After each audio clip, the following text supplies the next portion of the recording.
Hey guys, you are watching your anime world. How are you all?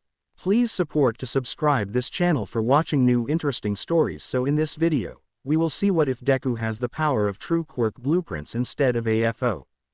Here is short summary. All for one is Hisashi Midoriya. I've seen lots of fics where Izuku gets a version of AFO, but what if his quirk wasn't a copy of his father's like that? Consider instead Quirk Blueprints. Izuku is able to see someone's quirk as a blueprint diagram. He can see all the details and the upper and lower limits and drawbacks. He can also alter it.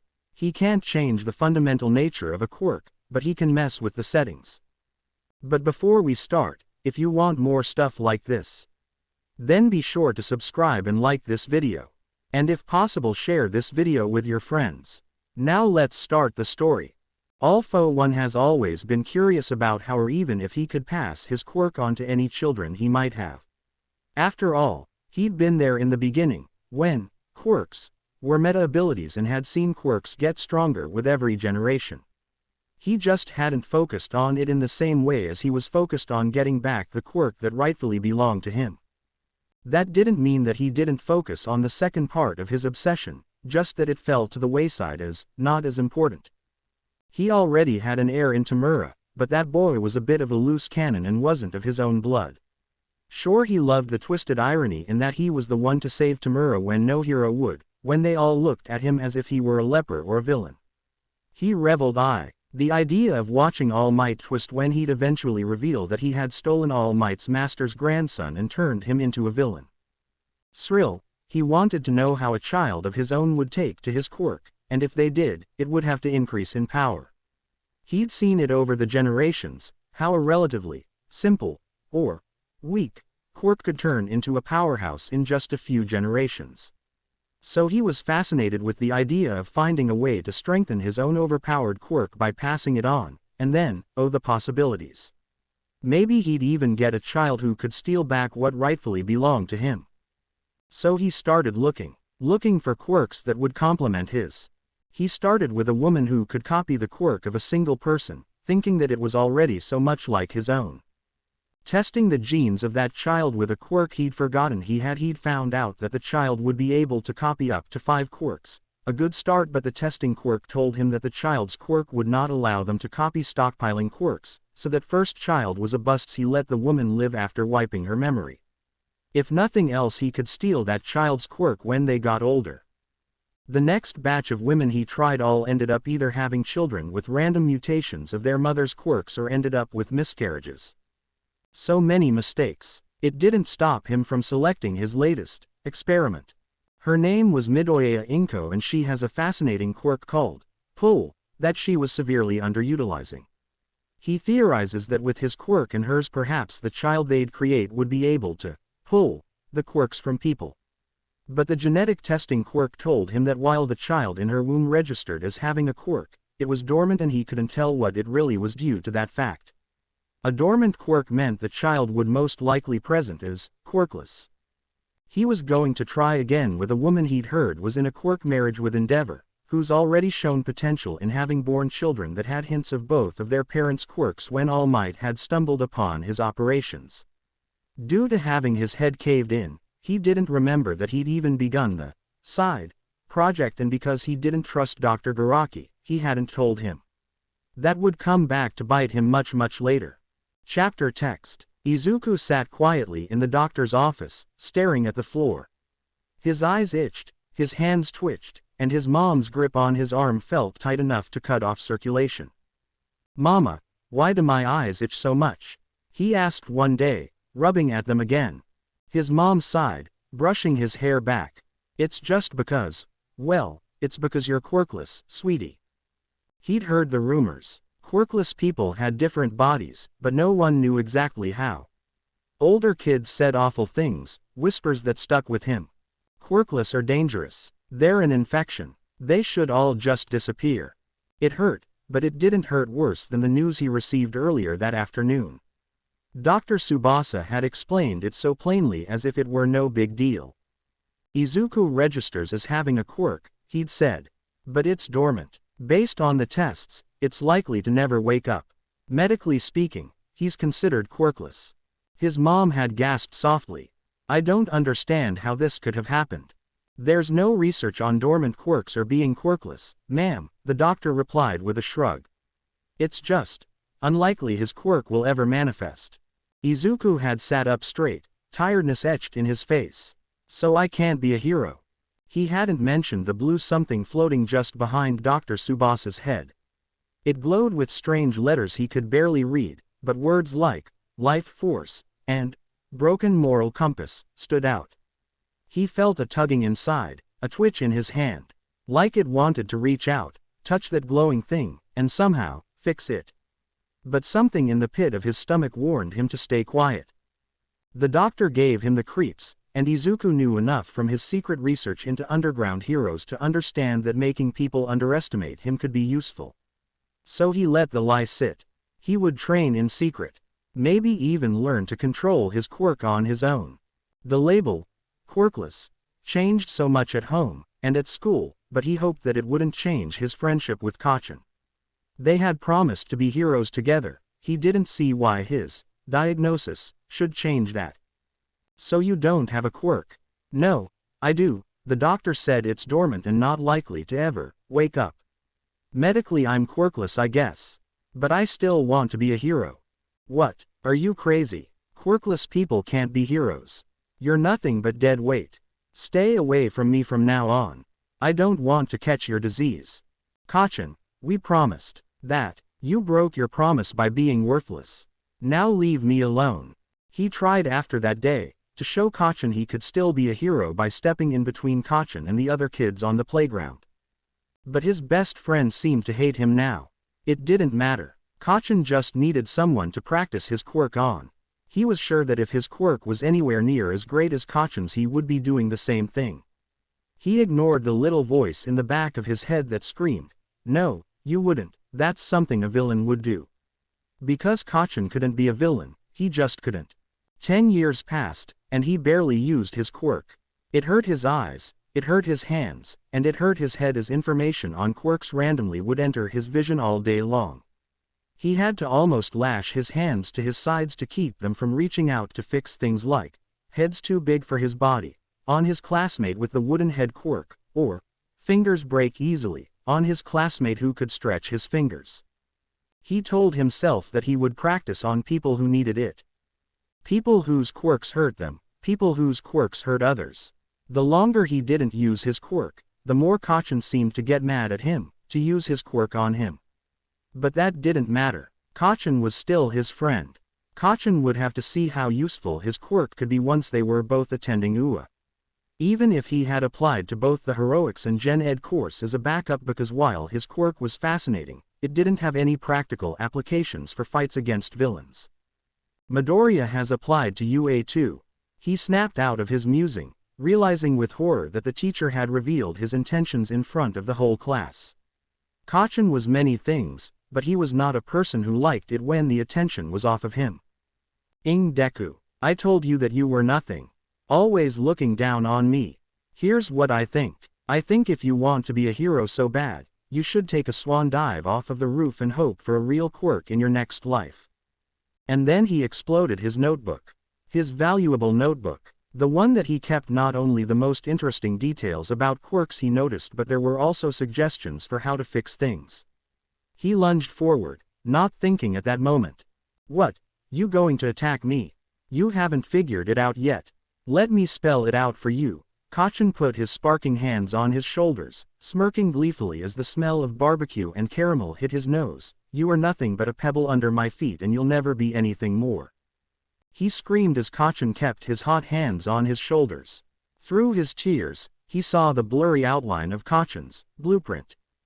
Quirk causes increased anger. With a wobbly hand, he reached out and touched both Kacchan and the edge of the blueprint, changing it to read. Quirk causes harm to the user when used to harm others, and then it's Kacchan screaming louder than he was.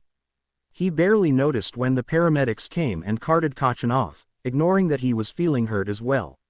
He didn't know exactly what he had done, but he suspected. His quirk had to have caused that change in Kacchan. Chapter text. Katsuki could feel it again. Like his entire body was boiling from the inside out. Sweat poured off him. soaking the hospital sheets, but it didn't bring any relief. It was as if something deep inside his skin wanted to burst free, tearing him apart. His hands twitched involuntarily, sparking weakly with little pops of his quirk. His body was rebelling against him, rejecting what had always been his greatest strength. He clenched his fists tightly, pushing back against the pain. The stupid doctors kept saying something about an internal quirk explosion, but Katsuki knew better. This was Deku's fault. That useless nerd. He'd done something, touched him with those disgusting, trembling hands, and now Katsuki was paying the price. There was no other explanation. Deku's quirkless lie had all been a setup. Some kind of trap, a way to get back at him for being stronger, for being the one destined to be a hero while Deku was left in the dust. "I'll kill him," Katsuki muttered, though his voice came out hoarse, barely above a whisper. He was alone in the room, but he didn't care. He could feel the heat rising under his skin, but not from his quirk this time, from anger. Rage. He knew Deku had a quirk now. Maybe it wasn't much, maybe it was weak like Deku himself, but somehow, it had hurt him. He squeezed his eyes shut, the memories flashing in his mind. That look on Deku's face, full of shock, fear, and something else. Something that made Katsuki's blood boil more than the pain. Pity. He gritted his teeth, letting out a frustrated grunt. Deku had humiliated him, but it wouldn't last. Katsuki Bakugo wasn't going to stay down. He'd show Deku, he'd show everyone, that nobody could touch him and get away with it. As soon as he got out of this hospital bed, he was going to make sure Deku knew his place. The Ua gates loomed high above Izuku, the massive building casting a shadow over the nervous crowd of applicants. But surprisingly, Izuku wasn't as nervous as he thought he'd be. His heart still pounded in his chest, but without Katsuki looming over him, snarling insults and threats, he could think a little clearer. "Okay, I can do this," Izuku muttered to himself as he entered the testing grounds. He wasn't expecting to do well. His quirk wasn't suited to destroying robots, and he'd figured that out when Present Mike explained the exam. But he still wanted to try. If nothing else, he could gauge how well he could use his quirk in a high-pressure situation. The nervous energy buzzing in the air was palpable as the other students around him shuffled and stretched, preparing for the test. Izuku glanced to his left and saw a girl, her brown hair bobbing as she chatted with another applicant. His eyes twitched involuntarily, and for just a second, he saw it, a green glow around her. Her quirk's details hovered in the air, almost like a hologram. Makes the user have an upset stomach. Izuku blinked. That couldn't be right. Why would someone's quirk? Oh. She had a gravitational quirk, and it must have affected her inside somehow. It reminded him of motion sickness. His fingers twitched, that strange urge rising inside him again, the need to fix it. Before he knew what he was doing, his hand stretched out. His fingers brushed the edge of the green glow around her quirk, and in his mind, something shifted. The upset stomach detail vanished. "Hey, are you okay?" The girl's voice snapped him back to reality. She was staring at him with a puzzled expression, her head tilted to the side. Izuku jerked his hand back, flushing with embarrassment. Sorry, I didn't mean to."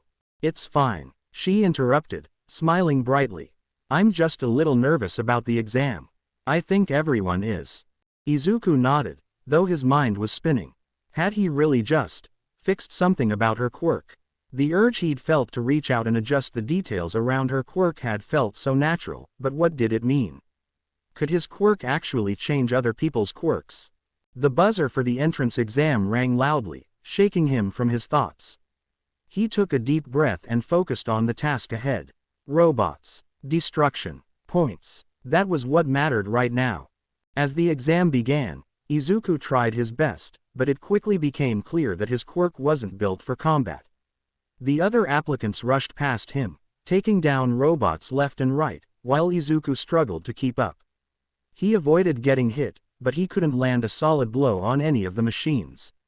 Every time he reached out to use his quirk, it was like he was trying to grab at nothing. Robots didn't have quirks. He couldn't see any glowing details, couldn't adjust or fix anything. By the time the exam ended, Izuku was panting and covered in sweat, his heart sinking. He hadn't earned a single point. But somehow, he didn't feel as defeated as he thought he would. He knew going in that his quirk wasn't suited for this. That's okay. I scheduled myself for general studies, he reminded himself. As he exited the testing grounds, Izuku caught sight of the girl from earlier again. She was talking to a group of people, laughing easily, and for a moment, he allowed himself a small smile. At least he'd helped someone today. Chapter text. Izuku's first day in the general education track at UA High School was a surprisingly pleasant change. The atmosphere was different from the hero course's intense environment, and he found the classes and interactions more manageable. The students in his class seemed friendly and the workload was interesting, but as he navigated his new surroundings, Izuku couldn't help but feel a growing discomfort. The more people crowded around him, the more his eyes and hands began to itch uncontrollably. He tried to ignore it, focusing on the lessons and the occasional conversation with his new classmates. Despite his best efforts to keep his quirk under control, the sensations were impossible to ignore. He almost felt like lashing his fists to his sides as his hand twitched every time he saw quirks that weren't being used to their full potential. But he'd promised himself that he wasn't going to use his quirk unless it was necessary or if the quirk was harmful to others or harmful to the user. He didn't want to be a villain by just going around, willy-nilly and changing everyone's quirks just because. That felt like it'd be such a violation. Still, he ached to ask the questions, especially when he saw voice can be used through humming next to present Mike's name, and he wanted so badly to tell the man just in case he didn't know already. It was better that people still thought he was quirkless, as his mother still wouldn't allow him to change the registration and he still thought that it was better to remain under the radar. He'd be able to help so many more people that way anyway. He was relieved the end of the day came so quickly, though he managed through his spectacular bad luck to run into the last person he wanted to see. Eraserhead. Not that he didn't admire the man, and not that the man hadn't inspired his decision to hide his quirk, but he didn't want to test what would happen if Aizawa turned that quirk on him. Then, he saw it. Quirk causes dry eye. Izuku sympathized deeply. He knew how bothersome dry eyes could be. With a mix of hesitation and determination, Izuku reached out discreetly, his fingers brushing against the blue glow around Aizawa's quirk. In his mind, he focused on altering the detail, shifting it to read, quirk can be used without eye contact. Aizawa didn't seem to notice anything unusual. He gave Izuku a curt nod and continued on his way, his expression unreadable. Izuku felt a small sense of relief. He hoped the adjustment would alleviate some of Aizawa's discomfort. He breathed a sigh of relief, and headed for home only to stop as he noticed a floating uniform. The uniform was heaving, and he realized as he read the blueprint that this student had an invisibility quirk. "Are you all right?" she sniffled. "Aizawa-sensei almost expelled me today. All because I couldn't throw a baseball very far with my stupid invisibility quirk. Sometimes I hate it. I hate that no one can see me. I wish I could turn it off." Well, he could fix that. Quirk cannot be turned off at will, was changed to, user can alter the visibility of herself and others at will, with a gentle brush against her blueprint. "I'm sure things will turn around soon. Invisibility is a great quirk. Thanks." He waved goodbye. She'd discover soon what he did for her, and he hoped she'd enjoy it. Once he got home, he decided to test a theory, and so he sat in front of the mirror. As he concentrated, he saw the details about his own quirk floating in his reflection. Can't change major aspects of a person's quirk. The words nagged at him, and a sudden, brilliant idea struck him. If he could only change minor aspects, what would happen if he pushed beyond those limitations? He had no idea if it was safe, but the thought of potentially altering a quirk more significantly was too intriguing to ignore. With determination, Izuku focused on pushing past the barrier, willing his quirk to bypass the limitation. As he did, a powerful surge of energy coursed through him, and everything went black. When he regained consciousness, Izuku found himself sprawled on the floor, his heart racing. He wasn't sure how long he had been out, but the room seemed unchanged. He took a deep breath, his head still throbbing from the sudden blackout. His mirror reflection now showed a different limitation: push beyond current quirk restrictions at your own risk. Izuku sighed, understanding that there were risks involved, but he also felt a renewed sense of determination. He had a lot to learn about his quirk, but for now, he was eager to explore its potential further, even if it meant facing challenges along the way. As he stood up and dusted himself off, Izuku knew one thing for certain: his journey was just beginning. Chapter text. The second day at UA felt like a blur to Izuku. His quirk still nagged at him, itching in his mind as more details floated in the air around him. Today, though, he had a plan, a risky one, but one he couldn't ignore any longer. Izuku had already realized his quirk had limits, but the nagging thought of breaking past those restrictions gnawed at him. If he could fix aspects of a quirk, maybe he could tweak his own in ways he hadn't yet considered. He just needed to test it further. Sitting down in class during a short break, Izuku focused on his quirk.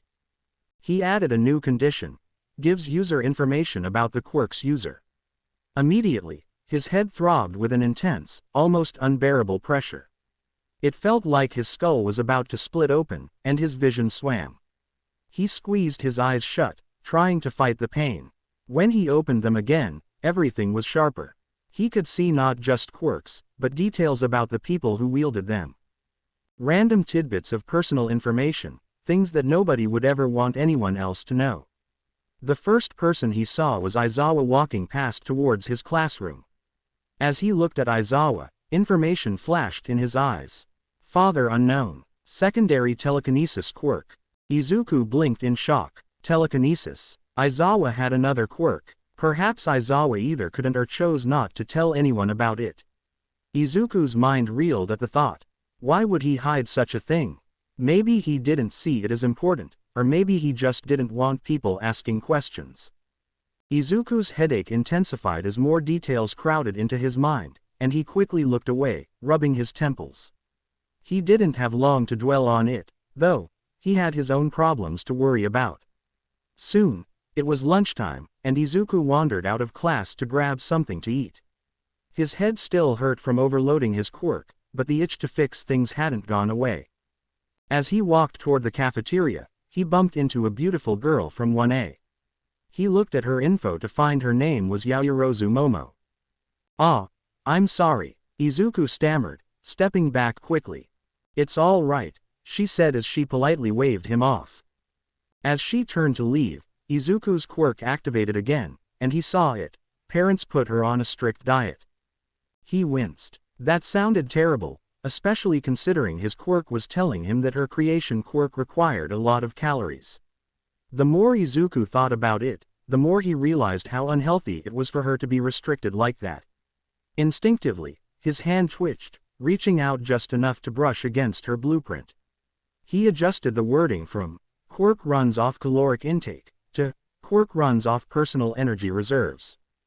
Hopefully, this change would allow her to create things without worrying so much about what she ate. Momo didn't notice anything unusual as she continued on her way, but Izuku felt a small pang of satisfaction. That was another problem fixed, at least. As he was going to sit down, he saw another blueprint. This one read, "Quirk causes tummy issues much like Uraraka's did." But something stopped him from fixing this quirk, which he was glad for as informant for villains popped up in the personal description next to his name, Aoyama Yuga.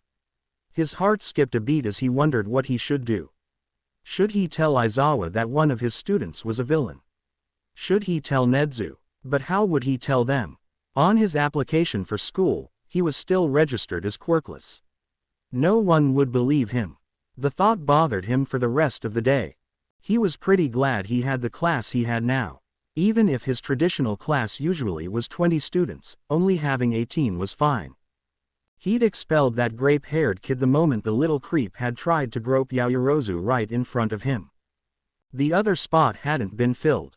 There were a lot of promising candidates at the entrance exam, but none that stood out to him, and the ones that managed to get points didn't quite get enough to pass. That meant that when it would come time for the sports festival, he'd have 2 open spots in his class. 2 open spots for kids who might not have had a proper shot at the entrance exam. But that was later. Right now he was focused on the field trip to the USJ. He always enjoyed this trip. although this was the first time in a very, very long time that he was taking such a large class to do so. As he was stepping off of the bus, he saw 13 discreetly give the sign for 3 hours, meaning the blonde oaf that was supposed to be there had used up his time. This is why he hated limelighters. Well, not all limelighters. His husband Hisashi was a good one. But he also had a hidden underground identity that no one besides him knew about, so Hisashi was off the hook. Something in his gut told him that there was something wrong, and as an underground hero, he'd long since learned to trust his gut. He looked across the open plaza, noticing the purple, swirling portal. A blue-haired man stepped through, and he grimaced as he noticed that the man was wearing what looked like a severed hand on his face. Other villains stepped through after him. Our schedule says that All Might was supposed to be here. Well, he isn't. He's tempted to glare at Kaminari, who had been the one to pipe up. Pity. Well, perhaps he'd be more likely to show up if we rough up some kids. 13. Protect the students. Kaminari, can you contact the school? No, sensei. They must have someone in the crowd with a technological control quirk. That means for the moment, he and 13 are it. Neither of them is suited to big fights like this, but he'll be damned before he allows any villain to get near his kids. He hears 13 activating their quirk, and he hopes they have taken out the warper at least. Without the warper, the villains will be stuck with them. It will hopefully make them a little more prone to making mistakes if their ride out of here is out of commission. He glances over, and shit, the kids aren't there. 13 is trying to up the warper, but the warper turns his portal into a redirecting of 13's attack. He's going to die. He's going to die, and his kids are going to have to deal with the fallout. Hisashi is going to be a wreck. But he's still got a job to do. He has to hold the villains off. He has to. He hears the villain with the hand on his face counting. Why is he counting? Then it hits him. The is counting how long it takes between one blink and another. They knew his weakness. And he still didn't know what the other villain was. The one who hadn't moved yet, and was built like a mountain. What was he supposed to do against that? He was no All Might. The hand villain catches him off guard as they use their quirk for the first time in the fight. He can't help but scream as his arm is disintegrated. He can see bone as his arm drips blood. I grow bored of this. Nomu, kill Eraserhead. The monstrous thing that had been standing still until then moves so fast he doesn't have time to throw out his capture scarf to avoid it before it's picking him up and slams his head into the concrete. His vision is swimming, and he probably has a concussion. But his kids are still in danger. He can't stop now, especially as he spots Asui at the edge of the plaza, hand at her mouth in horror as she watches. He hears her scream as the hand villain grabs her. I wonder if I kill a kid, will that make All Might appear? It might not, but it sure will make me feel better. He feels so helpless as he realizes he can't open his eyes fast enough. He's afraid that when he does open his eyes again, it will be to a pile of ashes instead of a student, and he feels ill. It's all his fault that he wasn't good enough to keep his kids safe. It's Oboro all over again. What the? How are you erasing my quirk with your eyes closed? Confused, he opens his eyes. Asui has gotten loose while he somehow uses his quirk with his eyes closed. That weirdness can wait. He's just so glad she's away from the villain, who is rubbing his bleeding forehead. Good. Asui must have headbutted him to get loose. Never fear, for I am here. He's never so glad to hear the blonde oaf's catchphrase. Took you long enough. He grumbles as he finally allows himself to fall. All Might is here. His kids will be safe. He can rest now. He'll worry about what the had been up with his quirk later when he doesn't have a concussion. Chapter text. He got lucky. His arm was in a sling, and his head was bandaged. But he'd gotten lucky. All Might had come just in time to prevent that creature at the USJ from continuing to assault him. He should feel relieved, and he does, a little. He's glad he didn't die. It would have killed Hisashi and traumatized his kids. But he also can't help feeling curious about what had happened. So you say that your eyes were closed when that villain tried to disintegrate Tsuyu? Yes, I remember that villain, Shigaraki. I think I heard the warp villain call him, say that. How the air you erasing my quirk with your eyes closed? And I know that they were closed because I was so scared that I'd lost another one. that when I opened my eyes there would be nothing but ash. He knows he must still be affected by the whole thing. He'd never gotten so close to a class before, never seen any of the kids passing through the school as anything other than the heroes in training that they were. He doesn't know why he's latched onto them so tightly. He's lying to himself. He knows that this is the first class he's had in a very long time where they'd all impressed him. It was the only thing that explained why he felt like they were more than his students, like they were his kids. He's not getting old, and wants to adopt. Shut up, Hisashi. Nedzu taps his chin thoughtfully. There are records of quirks evolving in high-stress situations. This is the first class you've had that you haven't expelled. There are cases of hysterical strength in which parents find themselves able to do things with their quirks that they were not aware they could do. Perhaps with your mind focused on protecting your students that you got attached to created such hysterical strength that your quirk changed on a fundamental level. He supposes it makes logical sense, and he will admit, even if it's only privately to himself, that he had gotten attached to this year's class. Whatever the case may be, we may have to keep an eye out on your class. If your quirk evolved due to the events of the USJ, it may be possible that the quirks of your students evolved as well. You're not putting them through tests just to satisfy your curiosity. He snaps. Of course not, Aizawa. That would be unethical, but I will be informing the staff and recovery girl that we may have an influx of quirk accidents. Oh, he didn't even think that far. He's had years of experience with erasure, and it was still a surreal experience when he realized something had changed about his quirk. He winces as he realizes his kids are in for a rough ride. Izuku hadn't meant to get dragged with the rest of his class to bug Class 1A about the whole being attacked by villains thing. Not that he wasn't curious himself, but he felt it was rather in poor taste to be hassling them about almost dying. So, this is the infamous 1A. He hears, and does a double take, then he rubs his eyes, but nope, the information next to the name Mono Manito remains the same, Izuku Midoriya's half-brother. He felt his heart pound in his chest. What? But Mom said his dad had skipped off to the US before he was born. How could Monoma be his half-brother if that was the case? His blood ran cold as he realized that it had to mean that his scummy father had an affair. Not that it was much better than he expected when he'd tracked down the address when he'd been small, only to find it didn't exist. He'd just thought that the man had vanished, had wanted to pretend he wasn't the father to a medically quirkless reject like him.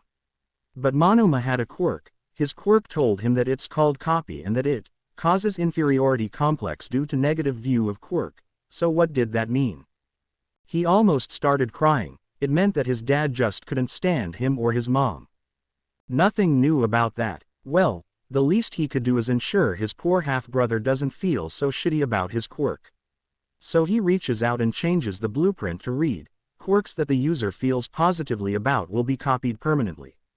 He doesn't know if it will help, but he hopes so. He's not sure what more he can do. It's not like he can walk up to Monoma and tell him, "Hey, I'm registered as quirkless, but I have a secret quirk that allowed me to see that you're my half-brother." He'd be laughed right into the loony bin.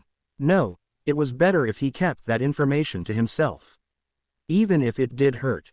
Walking home, he is so distracted by the day's events he doesn't even register it as someone yanks him back by the collar of his shirt and slams him up against the wall. The wind was knocked out of him, and he struggled to in-air as he looked up into the familiar, furious face of Bakugo Katsuki. His old friend, his childhood tormentor, and now, his attacker. Shitty Deku, because of you, I missed the entrance exam. You should have just realized your place, as a pebble beneath my feet. A villain like you should be put down. I don't know what you're talking about. I didn't do anything to you. You think I forgot. I know that I've never had pain when using my quirk on you before. You had to have done something, you villain. I bet you felt so good pretending to be a weak, useless Deku. You always looked down on me, didn't you? Little freak. But I see what you are, I've always seen. You're a worthless, stupid villain, and you know what heroes do to villains, don't you? Izuku's stomach twisted in knots as the words hit him. He had always feared this confrontation, always dreaded the day Bakugo would take things too far. And now here they were, his former friend standing before him, radiating with barely contained rage. For a moment, a flicker of that childhood memory danced in Izuku's mind, the Bakugo who, for a brief time, had been his hero. But when he looked into Bakugo's eyes now, all he saw was hatred. His quirk stirred in response, and the familiar sensation washed over him. Izuku's vision sharpened, and Bakugo's blueprint appeared in front of him. Would go villain if it meant he was number one. Izuku's breath caught in his throat. His mind whirled. Was this really who Bakugo had become? Could he honestly turn into a villain just to satisfy his thirst for power? The thought terrified Izuku, but at the same time, it filled him with a sense of dread that he couldn't ignore. Bakugo's quirk was dangerous, and if he went rogue, I can't let that happen, Izuku whispered under his breath. His fingers twitched, brushing against the invisible blueprint, his mind racing. Do I fix it? Can I even do that to someone who was once my friend? Bakugo's voice broke through Izuku's thoughts. Quit muttering, Deku. He pulled Izuku closer, his breath hot with fury. I'm gonna make you regret everything, starting with that smug face of yours. Izuku barely had time to react before Bakugo's palm exploded against the side of his head. Pain shot through his skull as his left ear erupted in agony, and he screamed as he felt something wet and warm trickle down his cheek. Blood. His ear was gone. He just blew my ear off. The realization was slow, almost surreal. Bakugo had actually hurt him. Really, truly hurt him. Izuku had always been afraid of Bakugo's rage, but this was different. This wasn't a threat. This wasn't a scare tactic. Bakugo had no intention of holding back. Through the haze of pain, Izuku's vision focused on Bakugo's blueprint again. His chest tightened. He'll go villain. He'll hurt people. I have to stop him. His hand hovered over the blueprint, fingers trembling. But what do I change? He could alter Bakugo's quirk, make it less lethal, but would that stop him? Would that change who Bakugo was? A new thought crept in, dark and dangerous. What if I just make it lethal? One touch, one explosion, and Bakugo would. Izuku's heart clenched. No. He couldn't do that. He couldn't just kill Bakugo, no matter how much of a threat he had become. But what could he do? What could possibly stop this relentless anger, this need for superiority that drove Bakugo to such extremes? His fingers brushed against the blueprint once more, and for a moment, Izuku hesitated. He wanted to reach for that little kid who used to laugh with him, who used to dream of being a hero. He wanted to believe that Bakugo could still change, that the boy who had once been his friend wasn't completely gone. But as Bakugo raised his hand for another strike, the look in his eyes, cold, calculating, made it clear. That kid was long gone. Izuku closed his eyes, steeling himself for what he had to do. His quirk responded, and with a swift mental adjustment, he changed Bakugo's blueprint. Not to make his quirk lethal, not to hurt him, but to remove the part of Bakugo that sought power at any cost. He adjusted Bakugo's quirk so that it would be tied to his emotions, forcing him to control his anger or risk losing his quirk entirely. It was the only way. As Izuku's fingers slipped away from the blueprint, Bakugo's next explosion sputtered out, the sparks dying in his palm. He looked down at his hand, confused. What the hell? Be the hero I know you can be, Bakugo. He said simply, as he walked away. He just didn't have the energy to do anything else.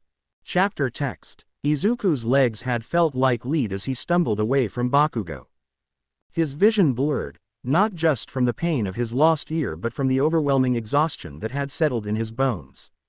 Every step felt like a monumental effort, his body refusing to cooperate with his fractured mind. The blueprint he'd just altered lingered in his thoughts, the guilt of tampering with someone's essence gnawing at him. But what else could he have done? He had to stop Bakugo, even if it meant taking away a part of him. His left side burned, the absence of his ear leaving an unrelenting throb in its wake.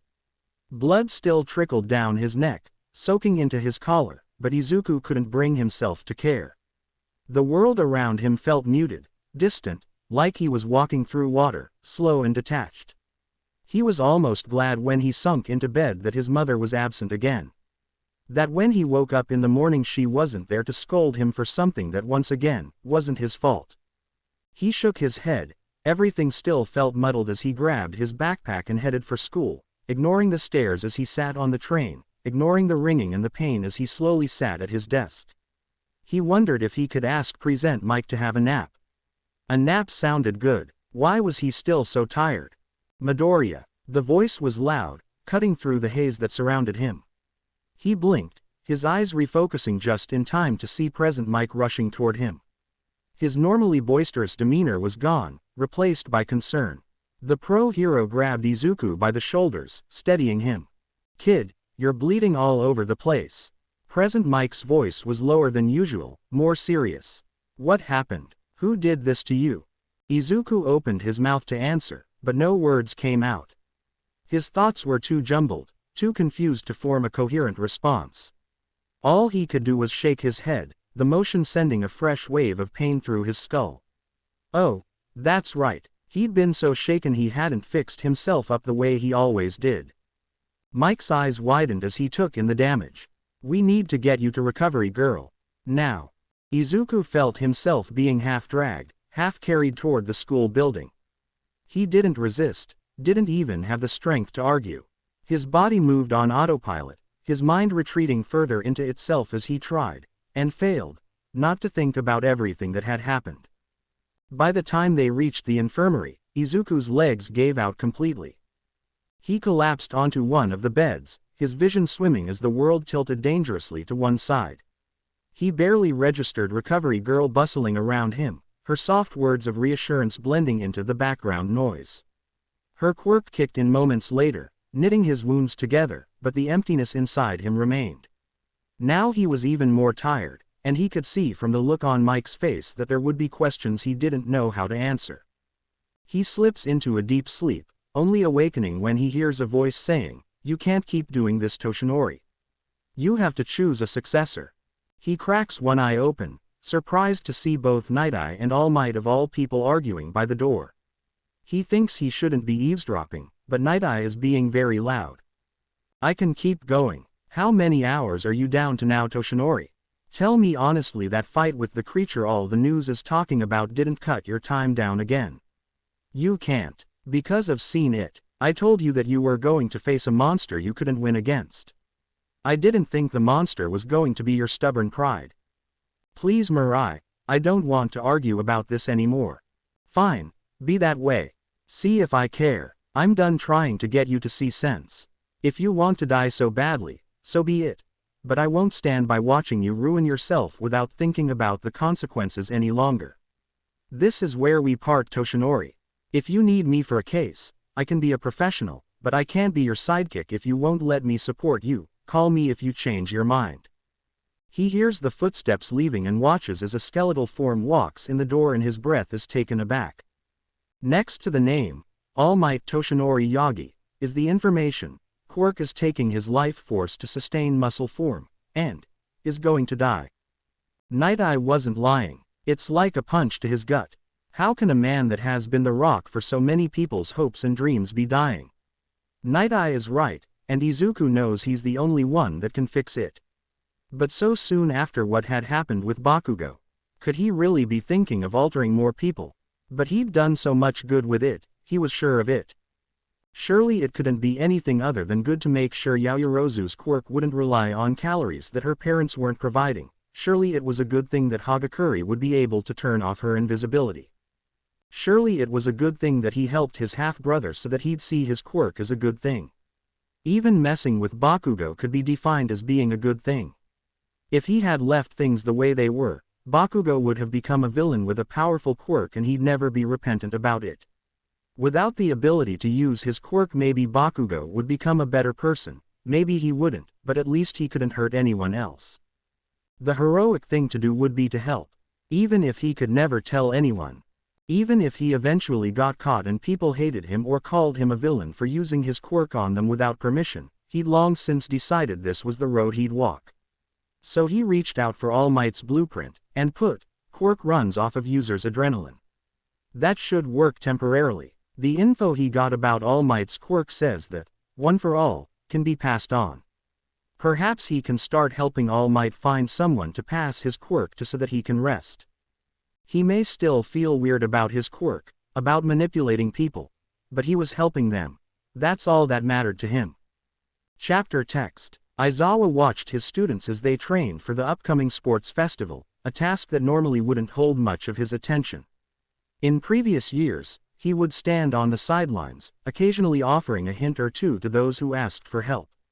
He might be a spotter or give advice on improving their quirk usage, but nothing more. This year was different, though. Everything was different.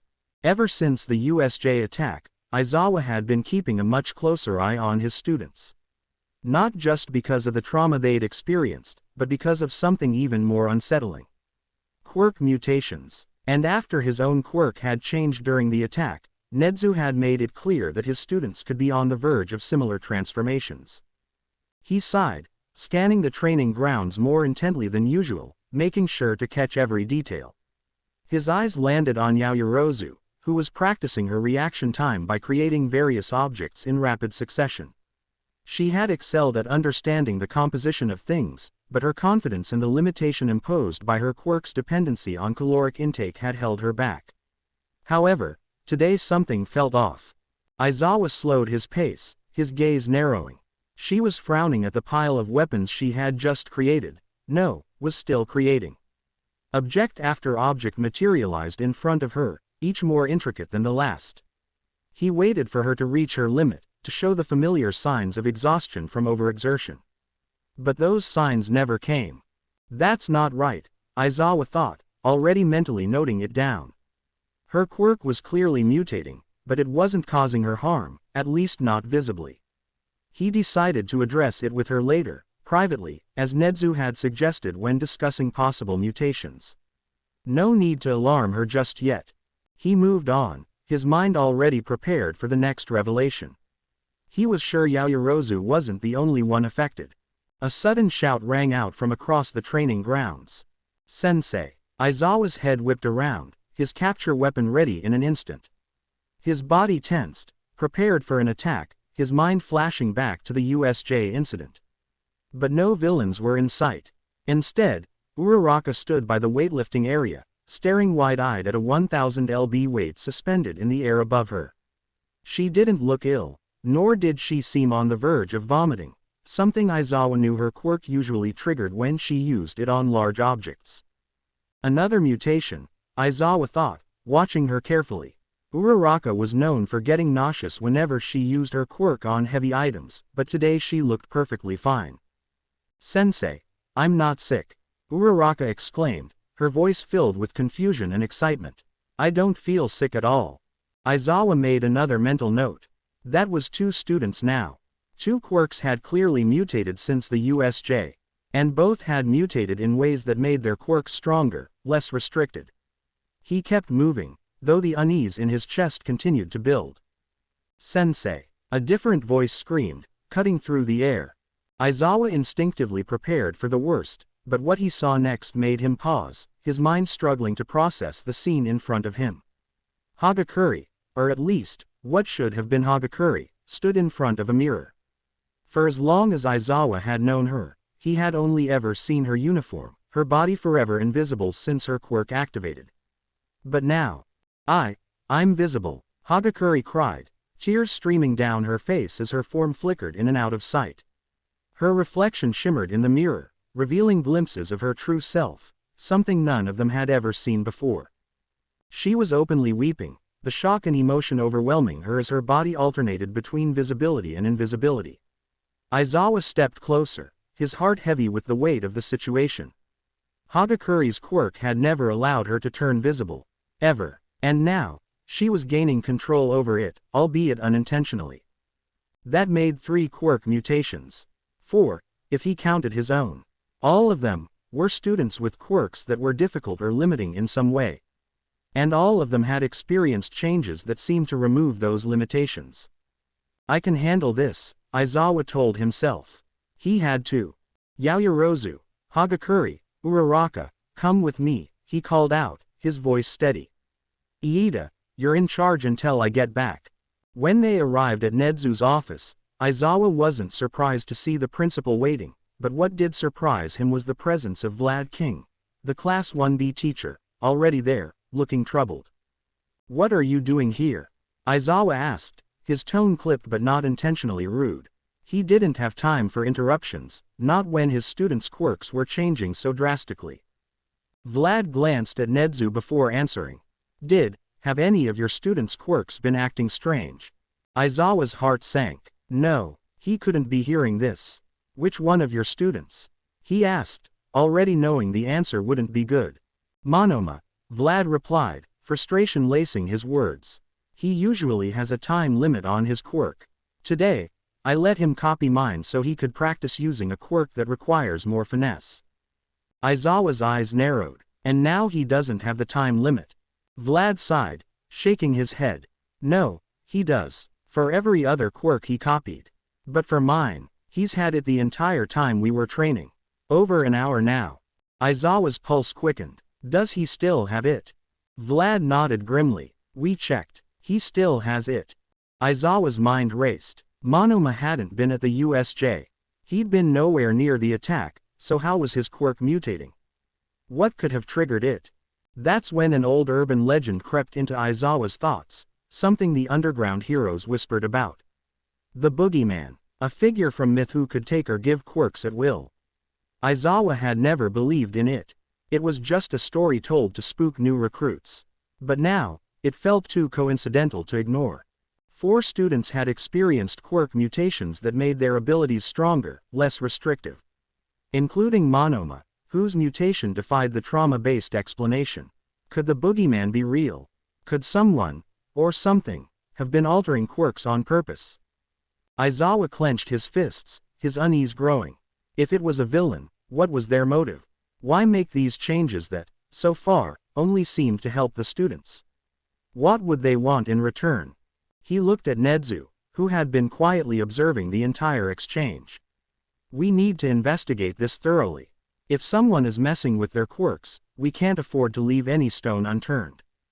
Nedzu nodded, his eyes sharp with understanding. "Agreed, Aizawa. We need answers, and we need them fast."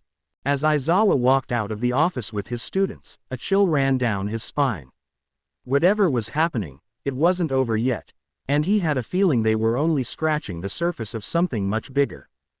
Chapter text. At the start of every new semester he always had his eye out for the kids in his classroom. There were always a few problems. Some kids that felt Gen Ed was beneath them but never made an effort to train their quirks or their bodies. He couldn't really help those ones besides mentioning often how there was an opportunity to be transferred. Some would listen, most wouldn't. There were the kids in his class that would end up there after his husband booted them to Gen Ed after deciding they needed a wake-up call. He always ensured those ones got both one-on-one counseling with Hound Dog, or that he took them aside to try to get them to see that it was a mercy. Mercy in that his husband always had a reason for deciding a person had no potential. Of the whole class he'd expelled the year previous, 8 his husband had expelled from the school for quirkist behavior. His husband had told him about how they dared think that just because he didn't hover around the changing room that meant those 8 students, all with flashy, powerful quirks, could hold down and beat on what would have been a classmate of theirs because his quirk, laser eyes, wasn't a very strong one. The kid they'd held down had asked to be transferred. The rest of the kids had stated outright when Shota had been willing to go through with his assessment test their rather flimsy reasons for wanting to be heroes. Shota would never allow a student to go through his class with the attitude that, "I just want the attention." The other students he always kept an eye out for were the ones that faced abuse. All of the teachers in Nedzu's school had to go through the training to spot it. But beyond that, he and his husband had unique looks into abuse. His own quirk had been so damaging as a kid, he'd been muzzled. Treated as no better than a dog for a quirk he couldn't have possibly controlled as a baby. As for Shota, well, if people were kind they called him creepy, and people were rarely kind to the odd, quiet, serious child that had a villain's quirk that took away theirs. So when this year he heard from Nedzu he's getting his first quirkless student, well, he's already on the lookout. He and his husband both knew the statistics for quirkless people. His husband despaired every time he came across a pair of those bright red shoes on a rooftop. But with fewer quirkless children being born every year, they'd never thought they'd encounter a quirkless kid, never mind having one in his class. So of course he keeps a close eye on his favorite little listener. Of course he pays attention to make sure no one gives the kid grief about the thing he probably wishes he could change. So far no one in his class is being a moron about the quirkless kid.